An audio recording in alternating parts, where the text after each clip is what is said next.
নবীজি সাল্লাল্লাহু আলাইহি সাল্লাম কসম করে বলেছেন, এই দোয়াটি পড়ে যদি কেউ আল্লাহ তাআলাকে ডাকে, আল্লাহ তাআলা তার ডাকে সাড়া দেন, এবং কেউ যদি আল্লাহ তাআলার কাছে কোনো কিছু চায়, আল্লাহ তাআলা তাকে তা প্রদান করেন। নবীজি সাল্লাল্লাহু আলাইহি সাল্লাম কসম করে বলেছেন, যেন কোনো কথা না।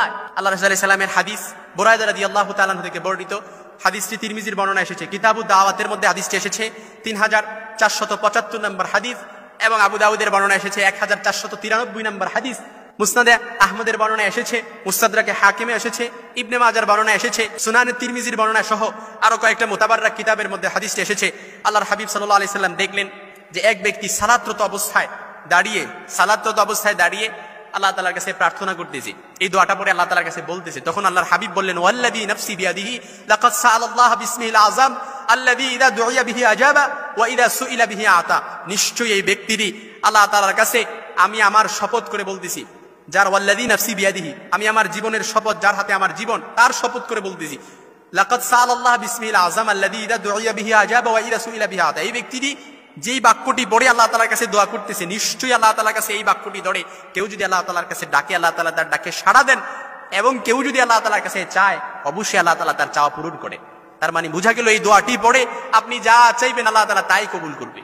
নবীজি সাল্লাল্লাহু আলাইহি সাল্লাম কসম করে বলেছেন, এই দোয়াটি পড়ে কেউ যদি আল্লাহ তাআলার কাছে বলে, আল্লাহ বিপদে আছি, বিপদ দূর করে দেন, রাসূল বলেন উস্তুজিব, কবুল হয়ে যাবে ইনশাআল্লাহ। ওয়াল্লাযী নাফসি বিয়াদিহি লাকাদ সাআলাল্লাহ বিসমিল আযম। আল্লাহর হাবিব শপথ করে বলেন যে যার হাতে আমার জীবন, তার শপথ করে বলছি, এই ব্যক্তিরই যেই দোয়াটি পড়ে আল্লাহ তাআলার কাছে দোয়াটি পড়তেছে, অবশ্যই তার দোয়াটি পড়ে চাইলে কেউ যদি আল্লাহ তাআলার কাছে চায়, আল্লাহ তাআলা তার চাওয়া পূরণ করেন।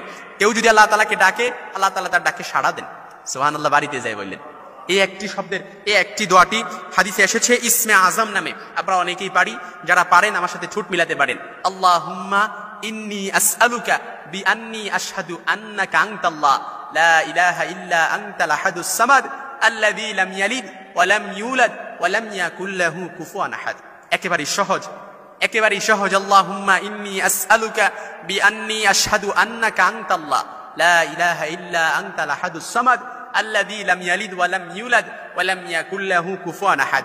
এই দোয়াটি পড়ে নবী সাল্লাল্লাহু আলাইহি সাল্লাম বলেন, এই দোয়াটি পড়ে কেউ যদি আল্লাহ তাআলার কাছে যা দোয়া করবে তাই কবুল হবে। ব্যবসায় মন্দা, ব্যবসায় বারাকা হচ্ছে না, এই দোয়াটি পড়ে আল্লাহ তাআলার কাছে দোয়া করেন, নবী সাল্লাল্লাহু আলাইহি সাল্লাম শপথ করে বলেন দোয়া কবুল হয়ে যাবে। এই দোয়াটি পড়ে অভাব অনটনে আছেন, নবী সাল্লাল্লাহু আলাইহি সাল্লাম শপথ করে বলেন দোয়াটি কবুল হয়ে যাবে। এই দোয়াটি পড়ে উদ্বেগ, উৎকণ্ঠা, দুশ্চিন্তা, পেরেশানিতে আছেন, নবী সাল্লাল্লাহু আলাইহি সাল্লাম শপথ করে বলেন, নিজের জীবনের শপথ করে বলেন কবুল হয়ে যাবে। এই দোয়াটি পড়ে যত পেরেশানি আছেন, সংসারের ঝামেলায় আছেন, নবী সাল্লাল্লাহু আলাইহি সাল্লাম কসম করে বলেন কবুল হয়ে যাবে ইনশাআল্লাহুল আজিজ। এজন্য বিপদ আপদে হতাশ হবেন না, তবে দোয়াটা করার শর্তই হচ্ছে উদুল্লাহ ওয়া আনতুম মুকিনুনা বিল ইজাবা। আপনার কনফিডেন্স, আত্মবিশ্বাস মজবুত থাকতে হবে। এজন্য আল্লাহ তাআলার কাছে আজকে এই শব্দটা নবীজি সাল্লাল্লাহু আলাইহি সাল্লাম যেহেতু কসম করে বলেছেন, আজকেই দোয়া করবেন, যার যত মনের আশা আছে, যার যত চাহিদা আছে, এই দোয়াটা পড়ে দোয়া করবেন, সালাতরত অবস্থায় দাঁড়িয়ে দোয়াটা পড়বেন, ইনশাআল্লাহুল আজিজ কবুল হয়ে যাবে।